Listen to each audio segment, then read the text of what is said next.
What if the people sworn to protect you were the ones pulling the strings of a corrupt system? When CIA investigator Amara Caldwell is confronted by two officers abusing their power, she uncovers a web of brutality, cover-ups, and secrets too dangerous to ignore. How deep does the corruption go? And who will stop her before the truth comes out? Before we dive in, let us know. What time are you listening to this, and where are you? Drop a comment below. We'd love to hear from you. The autumn air carried a crisp chill, though the golden hues of the setting sun softened its bite. Holloway Park stretched out before Amara Caldwell like an oasis in the middle of Atlanta's restless rhythm. Trees swayed lazily in the breeze, their branches filtering the last of the daylight onto the stone pathways.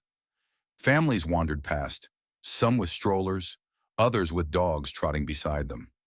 A jogger clad in neon made steady laps around the park's fountain, where the water shimmered under the dimming sky. Amara sat on a weathered bench, her back straight, her legs crossed, her fingers curled around a to-go cup of coffee that had long since cooled. She wasn't drinking it. It was just something to hold, something to anchor her while she watched, listened, and let the world move around her. This was a habit she had never truly outgrown. Observing people, reading their body language, picking up on the small tells that betrayed a person's intent. It was second nature after years in the field. A couple nearby argued in hushed tones, their words just out of reach, but Amara could see the woman's tightened grip around her purse and the man's rigid shoulders. A child ran ahead of his mother, only to be pulled back by the hood of his sweatshirt. An older man sat across the pathway, flicking through a newspaper, though his gaze drifted up every so often, scanning the area just as she was. For most, this was just another evening, but Amara never let herself believe in true peace, not in places where complacency could cost her everything.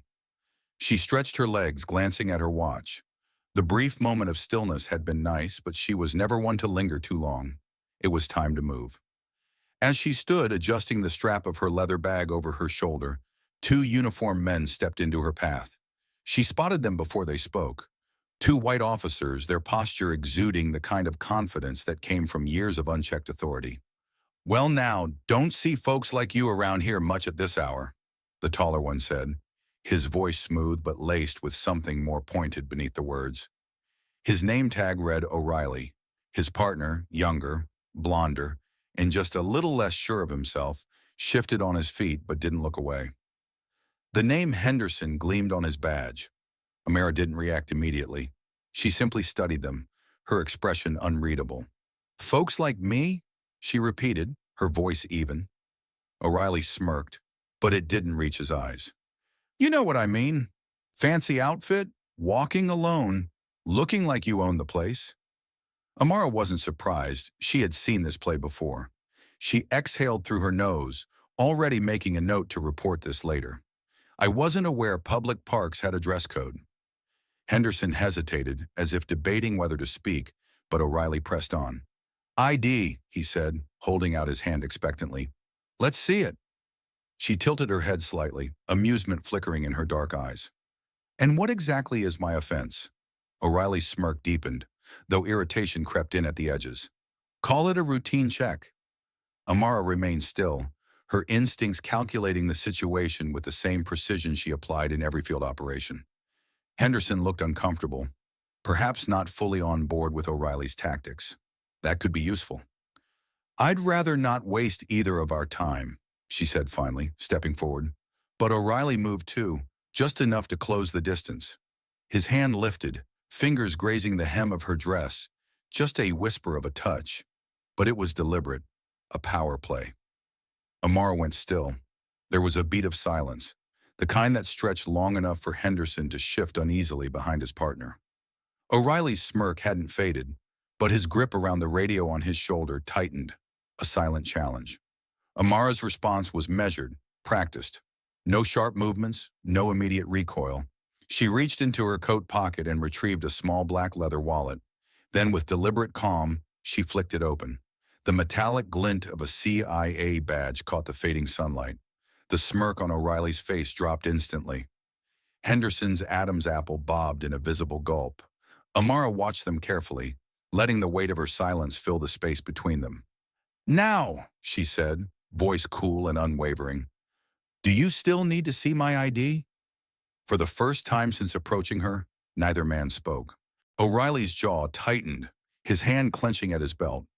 Henderson looked between them, eyes wide with barely masked uncertainty. Amara allowed the moment to stretch, watching them process the shift in power.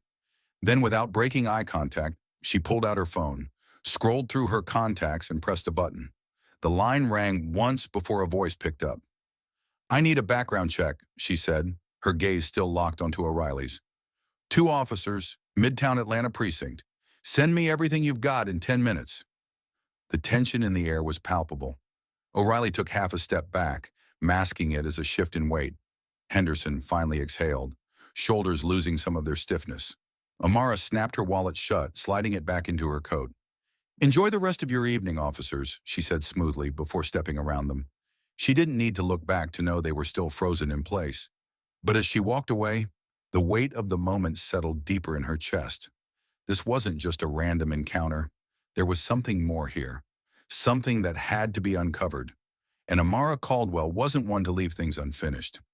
Amara stepped onto the sidewalk outside Holloway Park, her breath steady but her pulse hammering beneath her skin.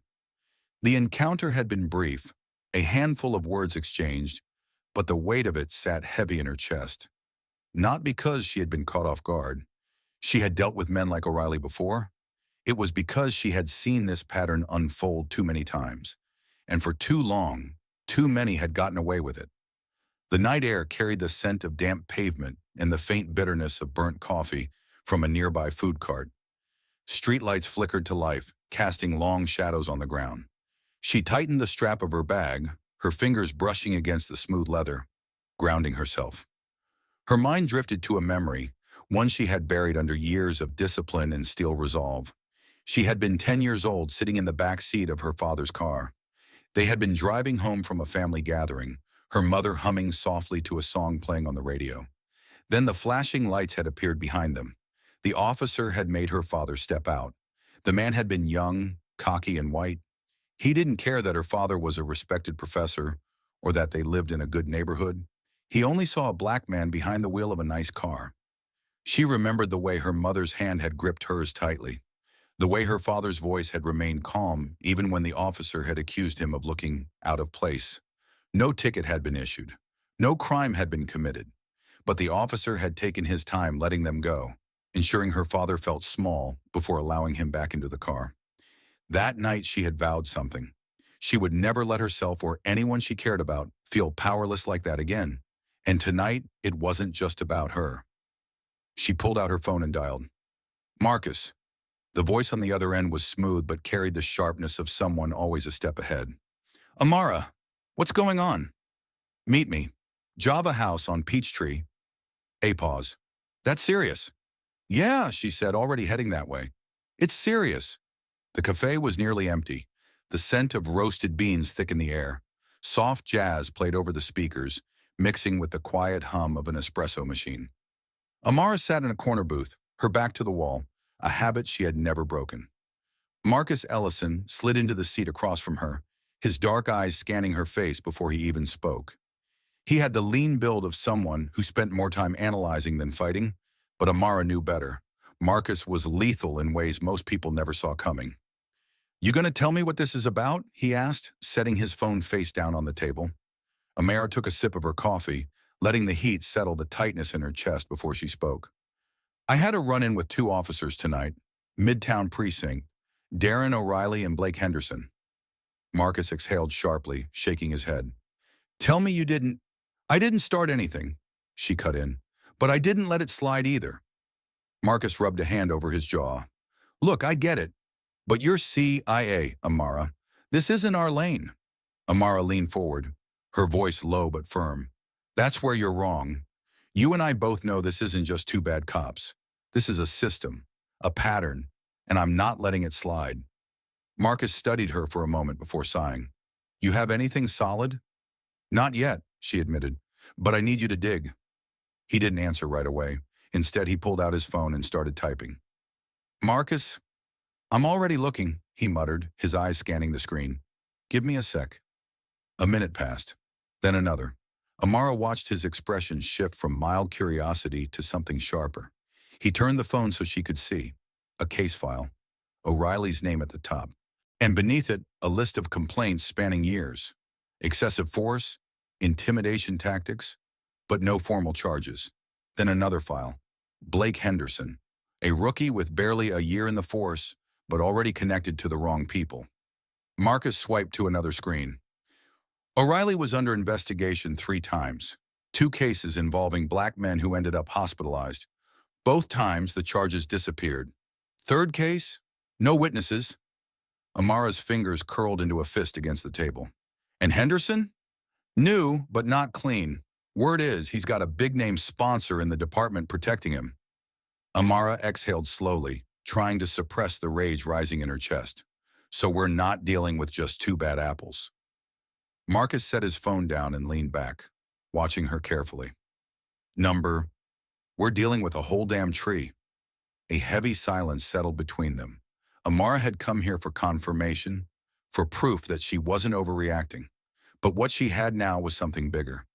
She looked out the window at the people walking by, at the world moving on, oblivious to the corruption that festered beneath its surface. Then she turned back to Marcus, her voice steady. We bring it down. And Marcus, despite all his reservations, nodded. Because they both knew. This wasn't just about tonight. This was about all the nights before it.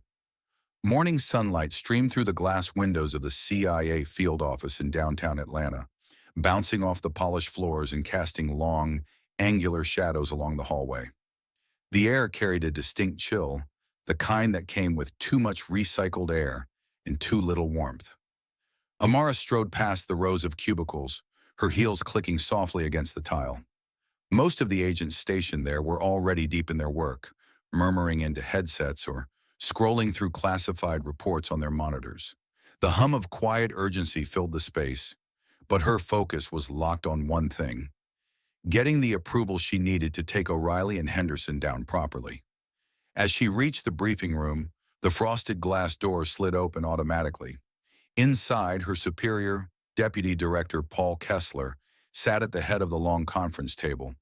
He was a man in his mid-50s, his graying hair neatly combed back, his sharp eyes scanning a tablet in front of him. A few other senior agents flanked him, including Chief Analyst Morgan Tully, who barely looked up as Amara entered. She took a seat, placing a folder down in front of Kessler with deliberate force. We have a problem, Kessler exhaled, not looking up. Do we? Amara didn't waste time. Darren O'Reilly, Midtown Precinct. He has a history of excessive force. 3 cases, all dismissed. There's a network inside that department covering for him, and Blake Henderson is tied up in it too. We have a chance to take this apart before it gets worse. Kessler finally looked up, his expression unreadable. And what exactly do you expect the CIA to do about this? Amara felt her jaw tighten. She had anticipated pushback, but hearing it still sparked something sharp in her chest. We don't just handle international threats, sir. Corruption like this, unchecked abuse of power, undermines trust in law enforcement. That's a national security risk. Morgan Tully scoffed, shaking his head.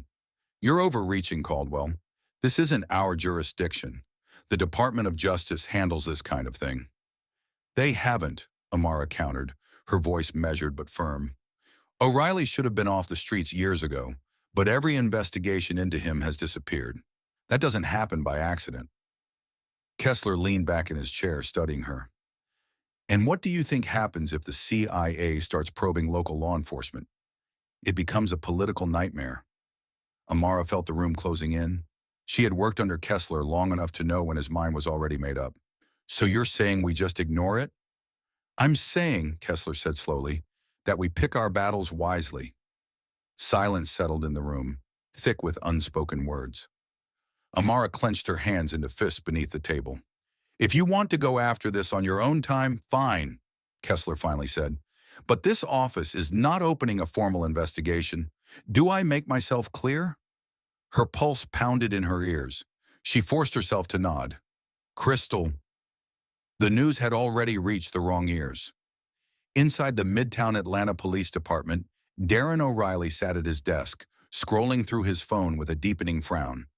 His contact in internal affairs had sent him a message. Short, vague, but clear enough. Someone in the CIA is sniffing around. His fingers flexed around the device. This wasn't the first time someone had come after him. But the CIA, that was different. That was dangerous. Blake Henderson leaned against the edge of a filing cabinet, arms crossed, watching O'Reilly carefully. "What do we do?" O'Reilly exhaled slowly, setting his phone down. "We handle it before it gets out of control." That evening, Amara sat alone in her apartment, the glow of the city stretching across her walls in streaks of yellow and red. The hum of traffic outside filled the silence, a rhythmic backdrop to her thoughts.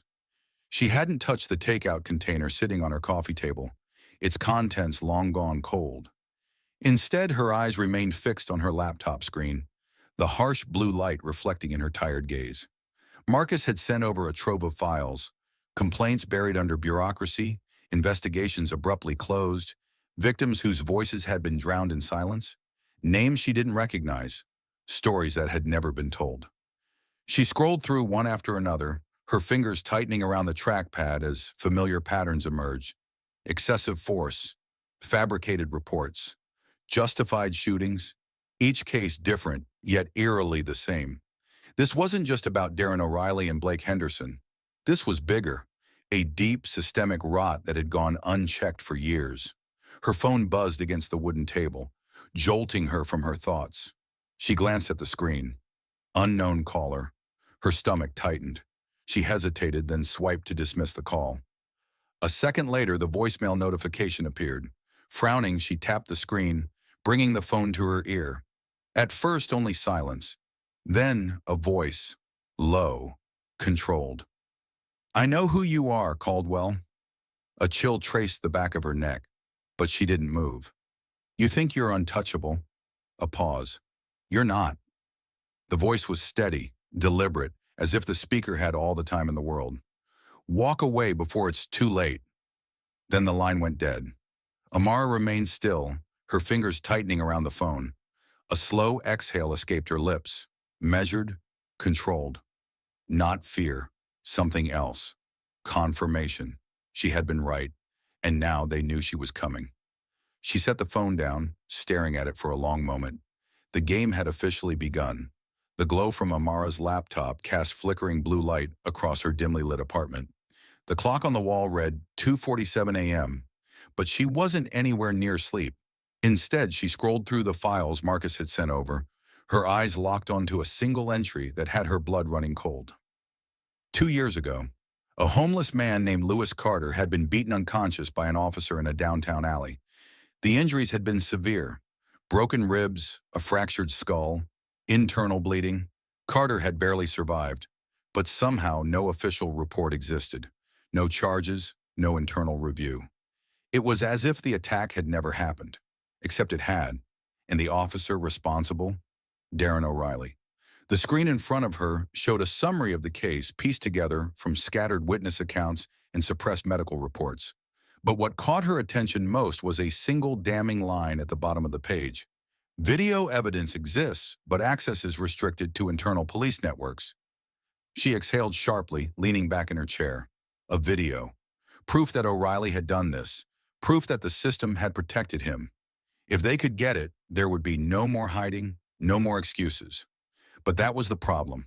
The video was buried deep inside the Midtown Precinct's network, far beyond what she or Marcus could legally retrieve. Her laptop chimed with an incoming message. "Marcus, we need to talk. Now."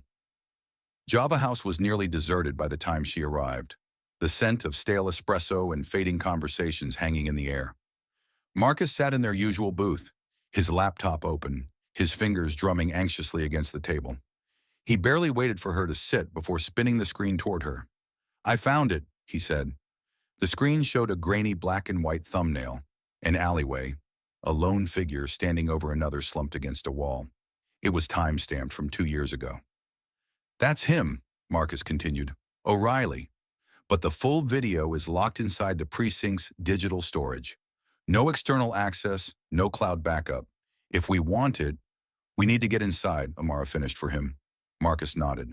She ran a hand down her face, forcing herself to think. Breaking into a police network wasn't just a legal risk. It was career suicide. If they got caught, there would be no walking this back. Marcus watched her carefully. I know what you're thinking, and you're right. This is way past the line. But Amara, if we don't do this, nothing changes. This video proves he's guilty. It proves they're covering for him. She closed her eyes for a moment, letting the weight of the decision settle. Is there another way? She asked. Marcus hesitated.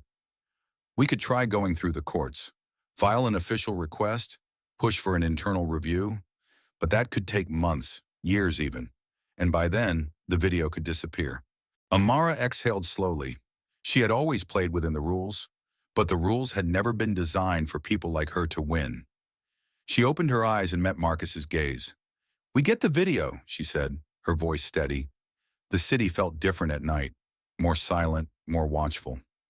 As Amara drove through the streets of Atlanta, the weight of her decision pressed down on her like an invisible force. She had crossed a line, one that she could never step back over.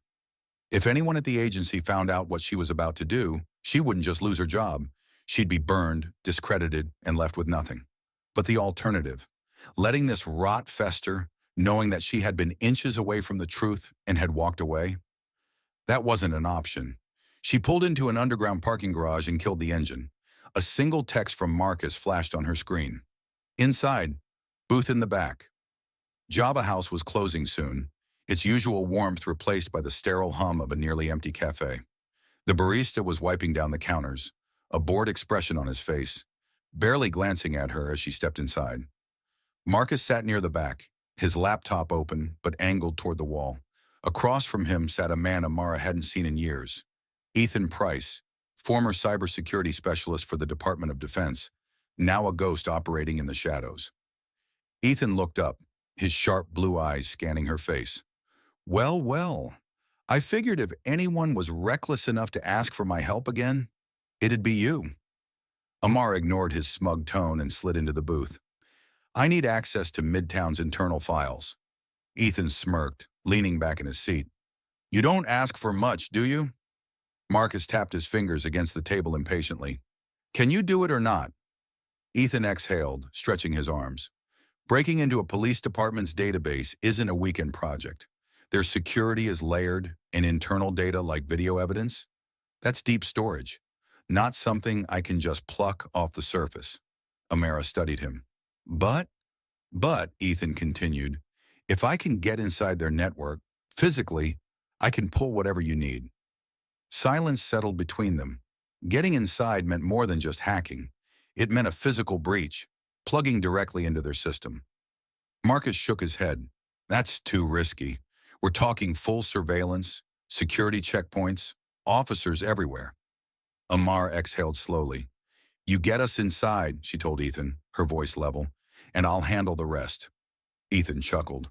Knew you'd say that. An hour later, they sat in a dimly lit warehouse that Marcus had secured as their operations hub. The glow of monitors illuminated the space, casting eerie blue shadows against the walls. Ethan typed rapidly, pulling up a layout of the Midtown Atlanta Police Department. Here's what we're dealing with. The security room is on the second floor. If we get someone inside with a flash drive, they can upload my script directly to their system, and I'll pull the files remotely. Marcus frowned. Who's going in? Ethan smirked. Who do you think? Amara's stomach tightened, but she didn't hesitate. I'll do it. Marcus sighed. Of course you will. Ethan shrugged. Your call, but you'll need credentials to get past the first security checkpoint. I can forge an officer's badge, but if they scan it, I'll make sure they don't. The following night, Amara walked through the precinct's front doors, dressed in a crisp navy blazer, a forged ID clipped to her belt. She carried a messenger bag slung over one shoulder, her grip firm around the strap. The officer at the front desk barely looked up. You knew? Amara forced a polite smile. Transferred from downtown. He grunted, waving her through. Go on up. She exhaled slowly, making her way toward the security office. Ethan's voice crackled in her earpiece.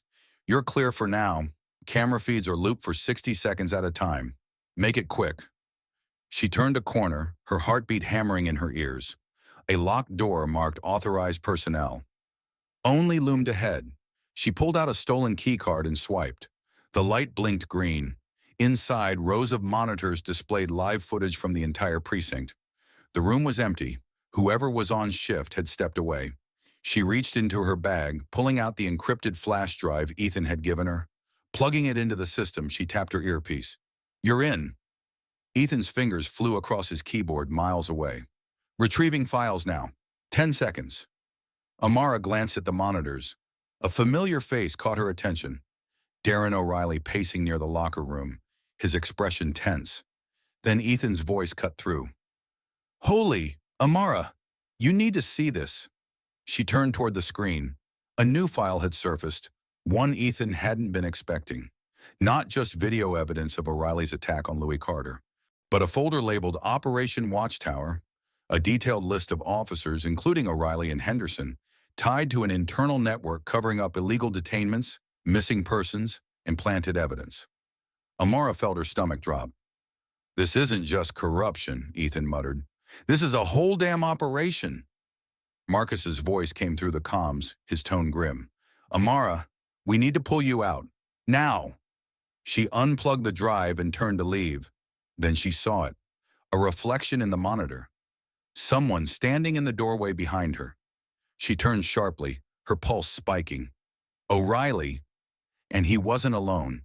Amara realized she wasn't just investigating the system. She had walked right into its trap. Amara's fingers hovered over her laptop keyboard, her pulse steady but her mind racing.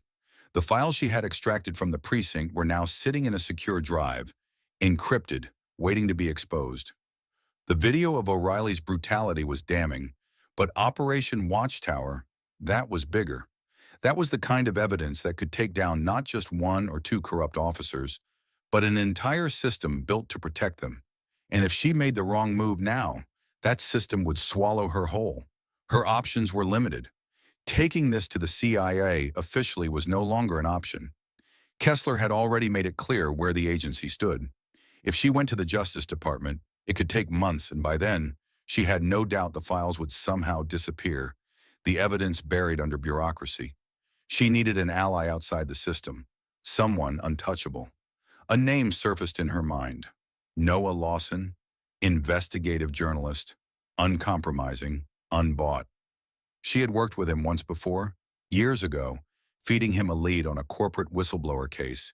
He had chased it to the end, despite threats, lawsuits, and attempted bribes. If anyone could ensure this story saw the light of day, it was him. She grabbed her phone and dialed.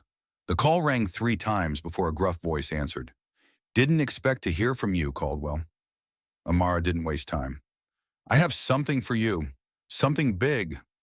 A pause, then, "How big?"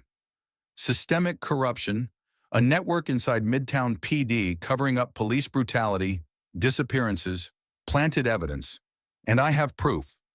Another pause, this time sharper, more alert. "You're sure?" "I never call unless I am." A deep breath. "All right, where do we meet?" Marcus was already waiting when Amara arrived at their safe house, a small, nondescript warehouse on the outskirts of town, one of his private fallback locations. He stood near a cluttered desk, multiple screens glowing in the dim light. A police scanner crackled in the background, picking up routine dispatches. She set her bag down and met his gaze. "It's happening. I'm sending the files to Lawson." Marcus exhaled, rubbing the back of his head. "That's a dangerous move." Amara folded her arms. "You have a better idea?" He hesitated, then shook his head. But once this gets out, we're on borrowed time." She tapped a few keys, initiating the secure upload. It would take minutes, minutes that suddenly felt like a lifetime. Marcus sat down, rubbing his temple. "I checked police chatter. Something's off. I think they know someone hit their system." Amara's stomach tightened. "Are we burned?" "Not yet, but if they connect the dots." The laptop chimed. "Upload complete." Amara grabbed her phone again and called Lawson. "It's sent." His voice came back, low and serious. "I'll start verifying. But listen, if this is as big as you say, you need to be careful. People don't let stories like this go public without a fight. I know. She hung up. Marcus was already reaching for the car keys. We need to move. Now. They had only been on the road for a few minutes when Amara noticed the headlights in the rearview mirror. A black SUV. No plates. Her grip tightened on the wheel. This wasn't just some random car behind them. It was closing in. Marcus shifted in his seat, glancing at the side mirror. His voice was low, steady, but she could hear the tension in it. We've got company. Amara kept her eyes on the road. How bad? Marcus didn't look away from the mirror. Bad. Before she could say anything else, the SUV suddenly lurched forward and slammed into their back bumper. The jolt sent their car skidding. Amara gritted her teeth, her hands working quickly to keep control. She barely missed clipping the curb. Another hit. Harder. Marcus let out a sharp breath and yanked his seatbelt tighter. They're trying to force us off the road. Amara's mind raced. The freeway was up ahead, but that was too open. If they got pushed into fast-moving traffic, it would be over. They needed cover. She spotted a side street and made a split-second decision. She veered hard right, the tires screeching as they shot down a narrow residential block. The SUV followed, but it wasn't built for tight turns. Amara pressed the gas, weaving past parked cars, forcing their pursuers to adjust. But they weren't giving up. Call Lawson, Amara snapped, eyes locked on the road ahead. Marcus fumbled for his phone, fingers moving fast. Come on, pick up. The SUV clipped their rear again, the impact making Amara's shoulders snap forward against the seatbelt. She swore under her breath, steadying the wheel. Then Marcus spoke into the phone. Lawson, we're being followed. No plates. This isn't random. A pause, then Lawson's voice, calm but urgent. Where are you? Marcus gave him the location. I'm sending help, Lawson said. Get off the streets if you can. Easier said than done. Up ahead, the traffic light turned red. There was no time to stop. Amara made her choice. She punched the gas and ran it. The SUV followed, but just as it did, a sedan barreled into the intersection from the cross street. The driver of the SUV jerked the wheel to avoid slamming into it, but there was nowhere to go. The tires screeched, the metal frame twisting, and then came the impact. Amara saw it in the mirror. The SUV smashed into a lamppost, its front end crumpling on impact. Glass shattered, sparks flying from beneath the hood. She didn't slow down, didn't wait to see if anyone climbed out. She just kept driving. Marcus let out a slow, shaky breath. We need to disappear. Amara's jaw was tight. Her hands didn't leave the wheel. We're past that point. They weren't running anymore. They were at war. The engine roared as Amara swerved hard into a side street, tires screeching against the pavement. The alley was narrow, lined with abandoned warehouses, the streetlights flickering weakly above them. A dead end loomed ahead. Not good, Marcus muttered. Amara slammed the brakes, the car skidding to a stop. She glanced in the rearview mirror. The black SUV that had been tailing them followed, blocking the only exit. The doors swung open and 4 figures stepped out. Darren O'Reilly was the first to emerge, his movements slow, deliberate. His face was a mask of control, but his eyes, cold, calculating, held something darker. A predator who knew he had cornered his prey. In his hand, a gun. Blake Henderson was behind him, his stance tense, but it was clear he wasn't in charge here. Step out, Darren called. Nice and easy. Amara didn't move immediately. Her mind raced through every possibility. No backup, no weapons, just her and Marcus against 2 corrupt cops and their enforcers. But they weren't just any cops. They were men who had operated in the shadows, protected by the system, and they weren't going to let her walk away with the truth. Marcus exhaled sharply. We don't have a choice. Not yet, Amara murmured. Still, she opened the door and stepped out, her expression unreadable. Marcus followed. Darren smirked. Smart girl. He gestured toward Marcus with his gun. Your friend. He stays put. Marcus tensed, but Amara gave him a slight nod. Not yet. Darren took a slow step forward. Here's how this goes. You're going to hand over everything. The files, the video, every little thing you took from our system. And then, you're going to disappear. Amara tilted her head, feigning curiosity. Disappear? How? Darren's smile widened. That depends. You play nice. Maybe you just resign. Move away. Start over. You don't? He gestured vaguely. Accidents happen. Amara folded her arms, her posture unwavering. You're making this sound like I have a choice. You don't. Silence hung between them. Darren took another step closer. You want to be a hero, Caldwell? You think anyone's going to thank you for it? Amara's gaze didn't waver. This isn't about me, Darren chuckled. See? That's where you're wrong. He lifted the gun slightly. Not a direct threat, not yet, but enough to send a message. Amara didn't blink. You won't shoot, Darren's smirk flickered. You sure about that? Yeah. Her voice was calm, unwavering. You need me to get to the files. You wouldn't risk losing them. Darren's jaw tightened. Blake shifted uncomfortably. He wasn't used to this, the unpredictability of it. You think you're untouchable? Darren's voice was low, dangerous. This goes deeper than just me. You're stepping on something bigger than you realize. Amara held his gaze. Then I guess I'll just have to take the whole thing down. Darren exhaled sharply, his patience running out. Last chance. Give me the files. Amara said nothing. His finger twitched on the trigger, and then a deafening sound shattered the night. Not a gunshot. Screeching tires. Multiple vehicles. Red and blue lights exploded across the alley walls. Darren spun, his gun raising instinctively, but it was already too late. Armed agents swarmed the alley, their weapons drawn, moving with precision. In the chaos of flashing lights and shouted orders, Amara didn't flinch. Darren froze. His grip tightened on the gun, considering, calculating. Then he turned toward Amara, his expression unreadable. You? Drop the weapon, a voice barked. Darren's jaw clenched. Marcus stepped forward, hands raised, looking at Amara. You called them? Darren muttered, almost in disbelief. Amara's lips curled slightly. You really thought I didn't have a backup plan? Darren hesitated for just a second, then lunged toward her. But before he could reach, he was tackled to the ground. The gun kicked from his grasp. Blake didn't even try to run. He raised his hands before an agent grabbed his wrists, yanking them behind his back. Amara exhaled, watching as Darren was cuffed, his face pressed into the pavement.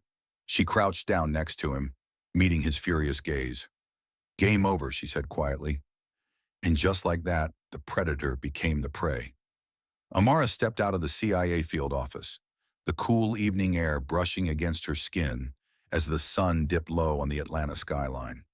The street still pulsed with life, cars honking in the distance, hurried footsteps on sidewalks, voices blending into the city's unceasing rhythm. But she wasn't looking over her shoulder. She should have felt relieved. Darren O'Reilly and Blake Henderson were in federal custody. The files she had risked everything to expose were out in the open. But victory wasn't the emotion settling in her chest. It was something heavier. The morning headlines had been relentless. Every major network carried the story. A corruption ring inside Midtown PD, a system designed to protect the guilty. The leaked files had confirmed what so many already suspected, but never had the proof to prove. Police brutality cases covered up, evidence tampered with, missing persons never investigated. The footage of Darren attacking Louis Carter had looped endlessly on TV screens, a raw, unforgiving testament to just how deep the rot had spread. Public trust in the department was crumbling. Protesters flooded the streets, holding up signs that read, "No more silence.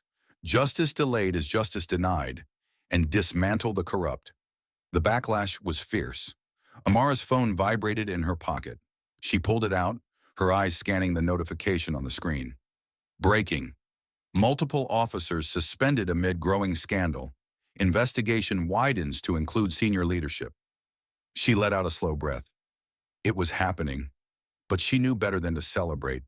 This wasn't the end. Inside a dim, sterile holding cell, Darren sat on a cold metal bench, his head lowered, hands resting on his lap. He barely acknowledged his lawyer's frantic whispers beside him. The words washed over him, legal strategies, damage control, possible loopholes. But he wasn't listening. None of it mattered anymore. He had lost. The people who had once protected him, covered for him, erased his mistakes. They were gone. The second his face hit the news, the Midtown PD turned its back. No more favors. No more silence. The higher-ups were distancing themselves, and Darren knew exactly what that meant. They were getting ready to sacrifice him. And Blake had cracked first. The moment federal agents laid the evidence in front of him, he folded, gave them everything. Names, dates, details that Darren never thought would see the light of day. Pathetic. Darren clenched his jaw, staring blankly at the gray cinder block wall in front of him. This wasn't how it was supposed to end. He had been untouchable, or at least that's what he believed. Now, he was just another disgraced officer, a cautionary tale for a system that would continue without him. Days later, the Midtown PD commissioner held a press conference. He called for a full review of the department, citing deep concerns about systemic failures. Several high-ranking officers were placed on administrative leave pending investigation. For the first time in decades, real reform seemed possible. But Amara knew better. She sat at a quiet corner booth in Java House, the same cafe where this all began. The space felt different now, the low murmur of conversation subdued, the barista's usual easy chatter replaced with an air of quiet tension. Marcus slid into the seat across from her, setting down a steaming cup of coffee. His expression was unreadable, but Amara knew him well enough to see the questions in his eyes. "They finally processed Darren this morning," he said after a moment. She nodded. "I know." A silence stretched between them, filled with the distant hum of a jazz tune playing through the speakers. "You don't look like someone who just won," Marcus observed. Amara exhaled, stirring her coffee absently before leaning back. "Because it's not a win, Marcus. It's just a step." Marcus studied her for a beat before nodding. "You got what you wanted, though. The world knows now. They can't ignore it anymore." Amara let out a small, humorless laugh. "You think that stops them?" Marcus didn't answer. Her phone buzzed against the wooden table. She glanced at the screen. An email from Noah Lawson, the journalist she had entrusted with the evidence. Subject: "We did it." Amara stared at the message for a long moment before locking her phone and setting it aside. Marcus watched her carefully. "So what now?" She glanced outside. A crowd was gathering down the street, signs raised high, voices rising together. The fight wasn't over. Amara thought of the victims who never got justice, the cases that never made the news. She looked back at Marcus, her expression steady. "It's just beginning." Marcus sighed, shaking his head with a smirk. "You never know when to stop, do you?" Amara finally took a sip of her coffee, the warmth grounding her. "No," she said simply, and she never would. Outside, a gust of wind sent a discarded newspaper skittering across the sidewalk. The front page showed a photograph of Darren in cuffs, his face contorted in frustration, surrounded by federal agents. Beneath it, the headline read, "How long has the system been rotten?" Amara grabbed her coat and stood. There were still too many questions left unanswered, and she intended to find the answers. Justice isn't just about exposing the guilty. It's about refusing to look away, even when the truth is uncomfortable. Amara Caldwell's fight wasn't just against two corrupt officers. It was against a system that had thrived in the shadows for too long. But change doesn't happen overnight, and one battle won doesn't mean the war is over. So, what do you think? Can real justice ever be achieved, or is it always an illusion? Let us know in the comments, and if you want more stories that challenge the status quo, make sure to subscribe and stay tuned for the next one.